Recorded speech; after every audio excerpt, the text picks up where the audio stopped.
मम्मा, हो गया। इधर आके दिखा।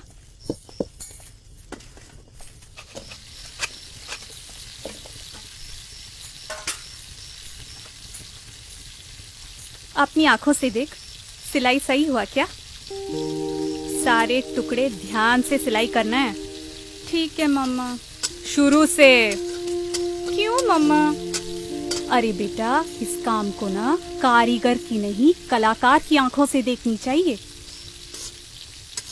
अरे सुन, वो 3:2 याद रखना, उसमें एक सूता धागा गलत नहीं होना चाहिए। ठीक है मम्मा।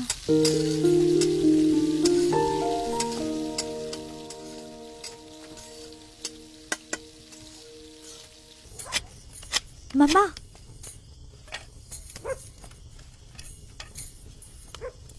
फिर से गलती कर दी। बाएं हाथ से 1 से 24 गिन और दाएं हाथ से खींच के पकड़ कपड़े को। कोई ऊपर कोई नीचे ना हो जाए। चल, आंखों में पानी छिड़क और चालू हो जा फिर से बेटा। सही से करेगी तो खाना मिल जाएगा जल्दी से। जा।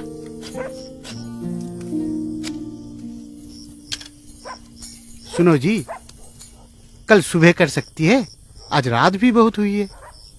रात ही तो हुई है, रात खत्म तो नहीं हुई।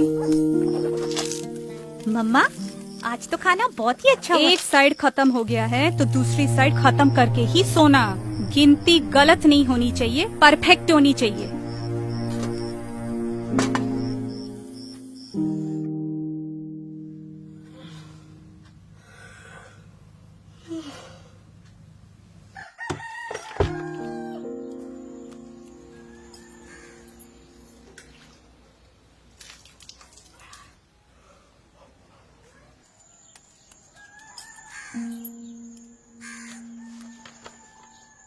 माँ, मैं अभी तक आपकी तरह कारीगर नहीं बन पाई, लेकिन मुझे थोड़ा समय दे दो। मैं भी परफेक्ट कारीगर बनूंगी और आपका नाम रोशन करूंगी।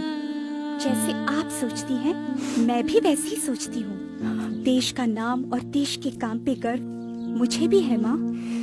पूरी रात पापा के साथ बैठ के ये फ्लैग मैंने बनाया है। गलती होगा शायद, लेकिन दिल में जज्बा आप ही की तरह है कि इंडिया का तिरंगा परफेक्ट बनाएंगे। स्टिचिंग हो, रेशियो हो, डाइंग हो, मैं सब परफेक्ट करूंगी माँ। बस थोड़ा समय दो।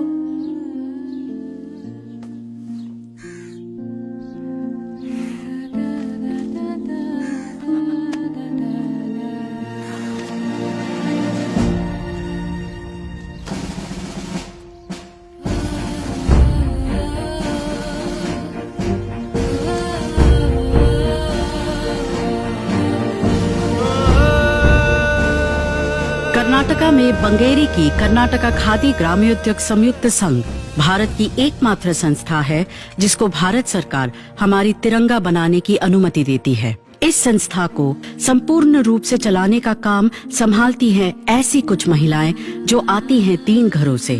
सिर्फ इन्हीं पे वो तिरंगा बनाने की जिम्मेदारी बनती है जो शान से लहराती है हमारे प्रधानमंत्री, राष्ट्रपति और अधिकारियों के दफ्तर में।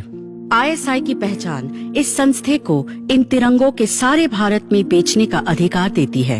हर एक तिरंगा BIS के दिए हुए निर्देशों पर पूरी तरह से आधारित है। आकार, प्रकार, धागे की मजबूती या रंग में जरा सी चूक भी बनाने वाले को जेल में डाल सकती है। 9 नापों में बनने वाली ये तिरंगे 3:2 का अनुपात मानते हैं। 18 स्तरों के गुणवत्ता नियंत्रण होते हैं हर एक तिरंगे की।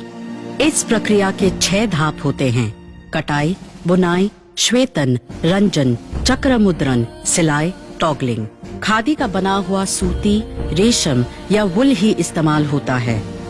2 तरह की खादी इस्तेमाल होती है: खादी बंटिंग तिरंगे के लिए और खादी डक कपड़े को खूंटी से बांधने के लिए। खादी डक के लिए 150 सूता होनी चाहिए प्रति स्क्वायर सेंटीमीटर, 4 सूता प्रति इंच और वजन 205 ग्राम प्रति स्क्वायर फुट। BIS द्वारा कपड़े की जांच के बाद ही उसको 3 भागों में बांटा जाता है, जिसको फिर भगवा, सफेद और हरा रंग किया जाता है। सफेद भाग के दोनों तरफ अशोक चक्र इस तरह से छापा जाता है कि 24 स्पोक्स का संकलन हो। भगवा, सफेद और हरे कपड़ों के 3 टुकड़ों को विनिर्देश के अनुसार सिया जाता है, इस्त्री किया जाता है और बांधा जाता है। उसके बाद BIS उसको फिर एक बार जांचती है और उनके हाँ भरने के बाद ही उन तिरंगों को बेचने की अनुमति मिलती है। तिरंगे की तरफ ये बेमिसाल निष्ठा और निपुणता की प्रति नजर की वजह से ही इन्हीं महिलाओं के ऊपर हमारी तिरंगा बनाने की जिम्मेदारी आज भी बरकरार है।